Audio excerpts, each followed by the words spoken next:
வணக்கம். இன்னைக்கு நிறைய மருத்துவ குணங்கள் நிறைந்த ஓமம் ரசம் எப்படி பண்ணுறதுன்னு பார்க்கலாம். அதுக்கு முன்னாடி ஓமத்தோட மருத்துவ குணங்கள் என்னென்னு பார்த்துடலாம். ஃபஸ்ட்டு, வயிறு சம்பந்தமான அனைத்து பிரச்சனைகளுக்கும் தீர்வு கொடுக்கக்கூடியது தான் இந்த ஓமம். அதுக்கப்புறம் செரியாமை பிரச்சனைக்கு இந்த ஓமத்தை யூஸ் பண்ணலாம். அதாவது நான்வெஜ்லாம் நம்ம சாப்பிட்டு வயிறு டம்முன்னு செரிக்காமல் இருந்ததுன்னா அந்த டைமில் இந்த ரசத்தை வச்சு சாப்பிட்டோன்னா வயிறு பிரச்சனை எல்லாம் சால்வ் ஆகிடும். அதுக்கப்புறம் பசியை தூண்டுற சக்தி வந்து இந்த ஓமத்துக்கு உண்டு. அதாவது நம்ம குழந்தைங்கள்லாம் வந்து நல்லா சாப்பிட மாட்றாங்க அப்படின்னு நிறைய பேரண்ட்ஸ் வந்து ஃபீல் பண்ணுவாங்க. அந்த குழந்தைங்களுக்கு வந்து இந்த ஓமம் ரசத்தை செஞ்சு வாரத்துக்கு ஒரு தடவை செஞ்சு கொடுத்தோன்னா அந்த குழந்தைங்களுக்கு பசி நல்லா அதிகமாகி நல்லா சாப்பிடுவாங்க. அதுக்கப்புறம் குழந்தைங்களுக்கு இல்லை பெரியவங்க யாராக இருந்தாலும் வாந்தி கழிச்சல் அதெல்லாம் இருந்ததுன்னா அந்த டைமில் கூட இந்த ரசத்தை வச்சு கொடுத்தோம்னா நல்லாயிருக்கும். இப்போது ஓமம் ரசம் எப்படி செய்கிறதுன்னு பார்க்கலாம். அதுக்கு தேவையான பொருட்கள்: ஒரு எலுமிச்சப்பழம் சைஸு புளியை எடுத்து கரைச்சி வச்சுருக்கேன். இங்கே வந்து 2 டீஸ்பூன் ஓமம் எடுத்திருக்கேன். ஏன்னா இது ஓமம் ரசம், அதனால ஓமத்தோட ஃப்ளேவர் வந்து கொஞ்சம் அதிகமாக இருக்கணும். அதனால நான் 2 டேபிள் ஸ்பூன் ஓமம் எடுத்திருக்கேன். இதில் 1 டேபிள் ஸ்பூன் மிளகு, 1 டேபிள் ஸ்பூன் சீரகம், ஒரு தக்காளி, நல்லா பழுத்த தக்காளியாக எடுத்து வச்சுக்கோங்க. அப்புறம் 2 பல்லு பூண்டு. இதுவே நீங்கள் குழந்தைங்களுக்கு ரசம் செய்கிறதா இருந்தால் மிளகோட அளவை கொஞ்சம் கம்மி பண்ணிக்கலாம். இப்போது சீரகம், மிளகு, ஓமம், பூண்டு எல்லாத்தையும் இந்த பிஸ்டல் வச்சு நான் எல்லாத்தையும் நசுக்கி வச்சுருக்கேன். சப்போஸ் உங்ககிட்ட இந்த மோட்டார் அண்ட் பிஸ்டல் இல்லாட்டி நீங்கள் மிக்சியில் கூட இது எல்லாத்தையும் அரைச்சி வச்சுக்கலாம். இதில் புளித்தண்ணி நல்லா கரைச்சிட்டு புளித்தண்ணி எடுத்து வச்சுருக்கேன். இது கூட இந்த தக்காளியை நல்லா மசிச்சுக்கலாம்.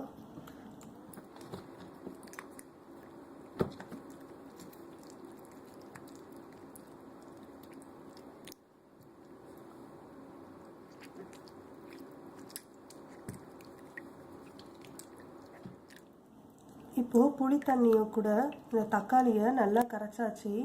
இந்த டைமில் நம்ம அரைச்சி வச்ச இந்த சீரகம், மிளகு,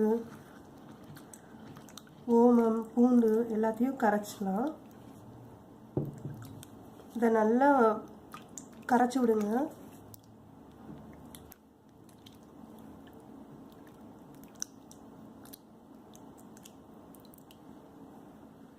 இது கூட இப்போது தேவையான அளவு மஞ்சள் போட்டுடலாம்.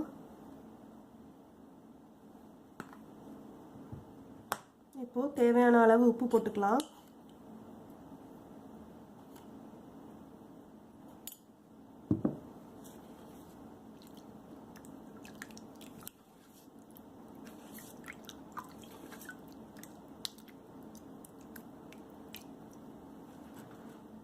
ரசத்தை தாளிக்கிறதுக்கு நான் இந்த பாத்திரத்தில் 1 டீஸ்பூன் நல்லெண்ணெய் ஊற்றிருக்கேன்.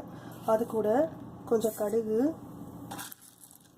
கொஞ்சம் வெள்ளை உளுந்து, அதுக்கப்புறம் ஒரு சின்ன காஞ்ச மிளகாய், அப்புறம் கருவேப்பிலையை போட்டுக்கிறேன். கருவேப்பிலை போடும்போது எப்போதும் கிள்ளி போட்டிங்கன்னா நல்லா வாசமாக இருக்கும். அது கூட இப்போ கரைச்சி வச்சுருந்தா புளி தண்ணியை ஊற்றிடலாம்.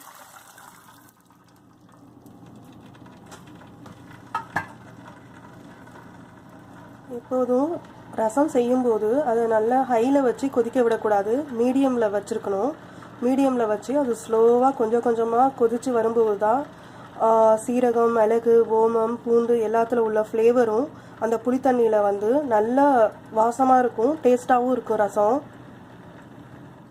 அப்புறம் இன்னொரு டிப் என்னென்னா, நம்ம வந்து ரசத்தை எப்போதுமே ரொம்ப நேரம் கொதிக்க விடக்கூடாது. லைட்டாக கொதி வர ஆரம்பித்தோடனே ஆஃப் பண்ணிடணும், இல்லாட்டி ரசம் வந்து கருத்து போயிடும். டிப் நம்பர் 3 வந்து எப்போதுமே நம்ம ரசத்தை சாதத்து கூட ஊற்றும்போது மேலால் எடுத்து சாப்பிடாம நல்லா ஒரு தடவை கலக்கி விட்டுருங்க. ரசத்தை நல்லா கலக்கினதுக்கப்புறம் எடுத்து சாதத்து கூட ஊற்றி சாப்பிட்டு பாருங்கள், அப்போ தான் டேஸ்ட்டு நல்லா வரும். லைட்டாக ரசம் கொதி வந்துருச்சு. இந்த டைமில் நம்ம கொஞ்சமாக பெருங்காயத்தூள் ஆட் பண்ணிக்கலாம். பெருங்காயத்தூள், அதுக்கப்புறம் மல்லித்தழை போட்டுட்டு இதை நல்லா மிக்ஸ் பண்ணி விட்டுருங்க. மிக்ஸ் பண்ணிவிட்டு இப்போது ஆஃப் பண்ணிடலாம்.